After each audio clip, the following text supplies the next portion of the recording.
Q&A time. Well, I'm doing something I've never done before, an unboxing.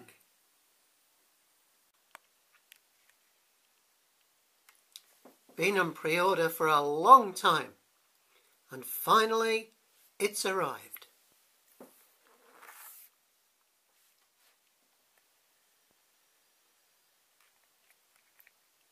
Robert Burns, 87035. Well, this is one of the first times I've ever had a brand new locomotive. And this model was announced quite a while ago. And they kept saying, it's out next month, it's out next month, it's out next month. And this has been going on for a while. Anyway, it's here. It's finally here. Let's open the box.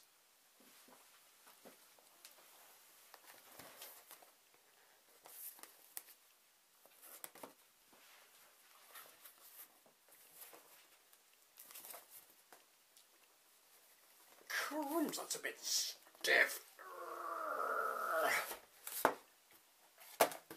Okay, step 1,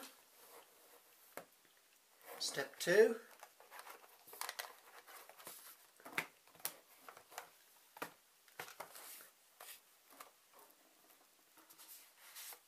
let's have a look at our instructions. Apparently, you must run this on 12 volts. If you try it on any other voltage supply, e.g. the mains, bad things will happen.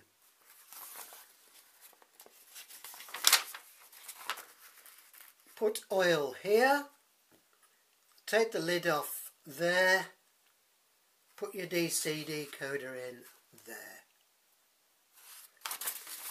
Pretty basic.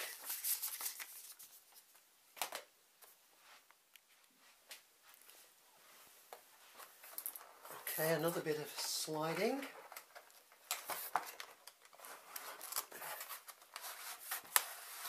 There we go. What have we got? Etched nameplates. Very nice.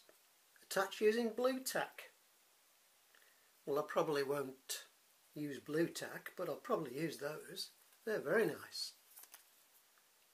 I mean, I've changed the names on some of my other locos, and when you buy these separately, they don't come cheaply. So that's a nice touch. And our detail pack, we've got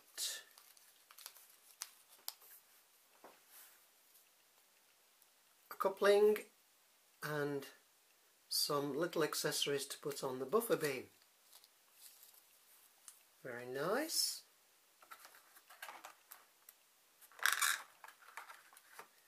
Let's lift her out. Seems strange to call the locomotive her when it's Robert Burns.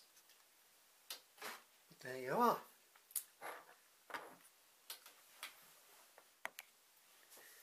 Robbie Burns. Well, the first thing that strikes you, the amazing detail. Amazing detail. Now, just for comparison, let's have a look at Britannia at the same time. Well, here they are side by side. Robert Burns near us. When we look at the detail underneath here, we can see that this detail, just here by my thumb, this is all separately put together. Whereas on Britannia, a fair bit of detail, but this is all pre-formed.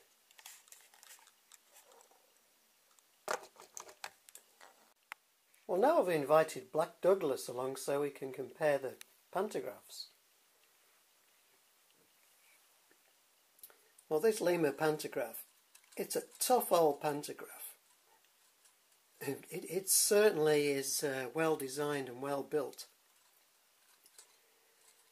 But as you can see, when you compare with what it's supposed to look like, it's a fair bit away from the prototype as far as being a cross-arm pantograph goes. And Britannia has the single-arm pantograph, and that's not spring-loaded, except for a little bit of give in the plastic there. There are no springs attached. So, nice pantograph. I wonder if later on we'll be able to get these as spares. I might change one or two of the other pantographs, especially the ones that look like that. Might change them to look like that. Very nice pantographs. Well, we'll have a look at the detail at the front. We've got flush glazing. We've got separately fitted windscreen wipers. We've got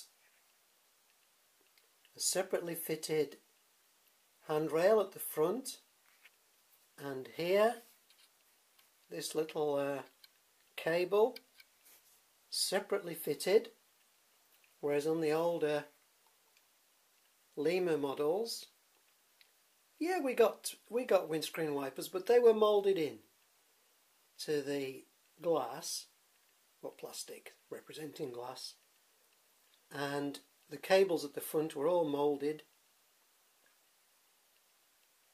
Nice detail there was, but moulded. The handrail was moulded. We've got some nice shiny sprung-loaded buffers there, metallic, very nice. So the detail is super duper and very accurate. One thing I would quite like to have seen in the number one end would have been a driver. No driver. That's a shame. Nice cab detail, but no driver. When we look to the side as well, here we look through those windows, and you can see there's the interior detail which you are meant to see as you look through those windows. Let's have a look at the roof. The roof detail is all very accurate compared with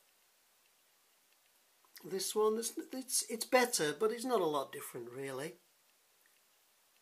The little wire on the top on the older model was actually made of wire, a bit of copper wire, whereas this is plastic. And I don't know whether I prefer the copper wire actually, but that's a minor consideration. Well, shall we put it on the track? Yes.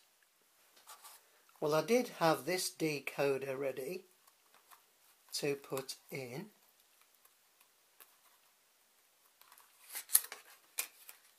This decoder type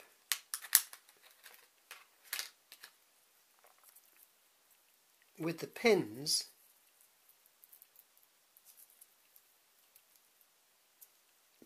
directly attached to the decoder, but when I put it in the socket there wasn't enough room for the lid to go down, so that's not going to work.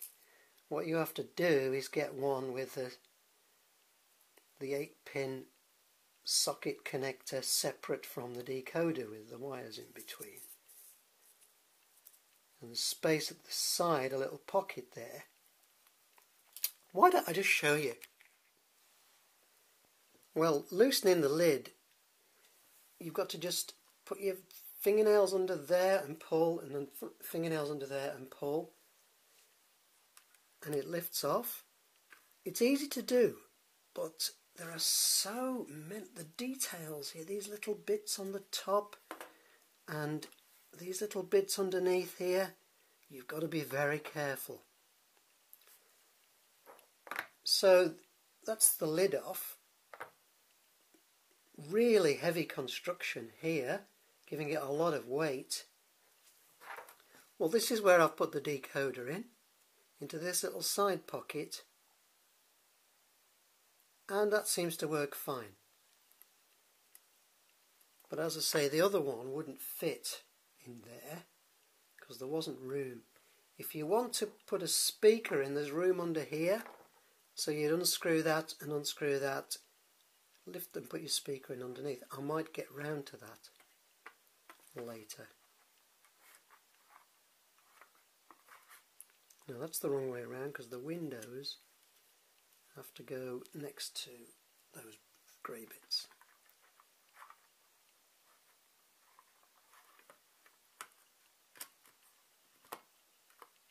There, that was easy. Well, here we are on the track with the forward lights on. We've got two settings with a daytime and a nighttime. So with the nighttime setting, the centre headlamp comes on as well, and the cab light comes on in the direction of travel. Well, I'll show you that in a minute. But let's watch her going along. I'll set her going at very slow speed.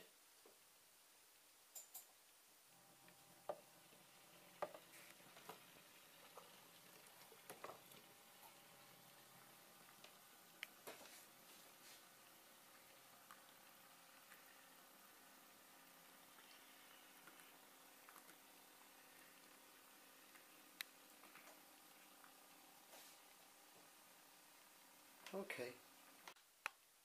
Well, I've switched it into nighttime mode so you can see all three lights on there at the front.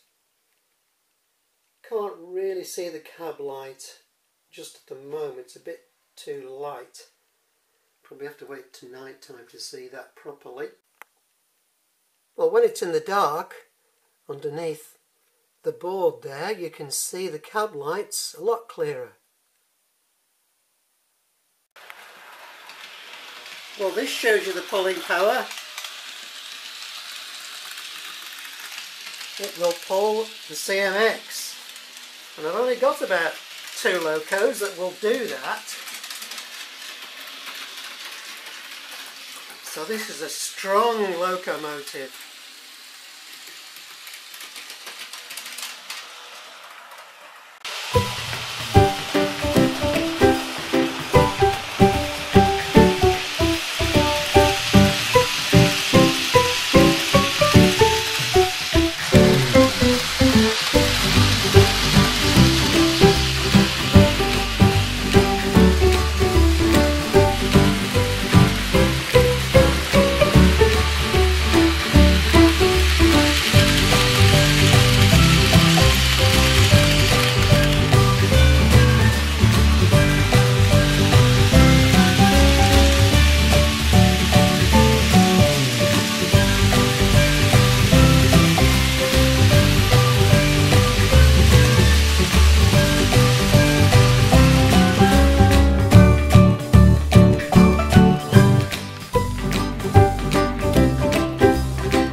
Well, excellent slow working there, as you could see. No problem with the coaches.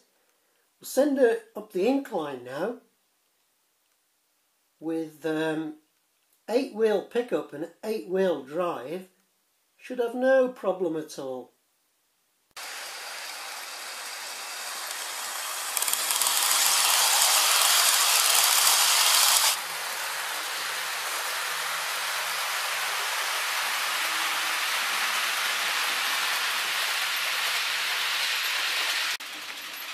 Well, you have to say this is a superb locomotive.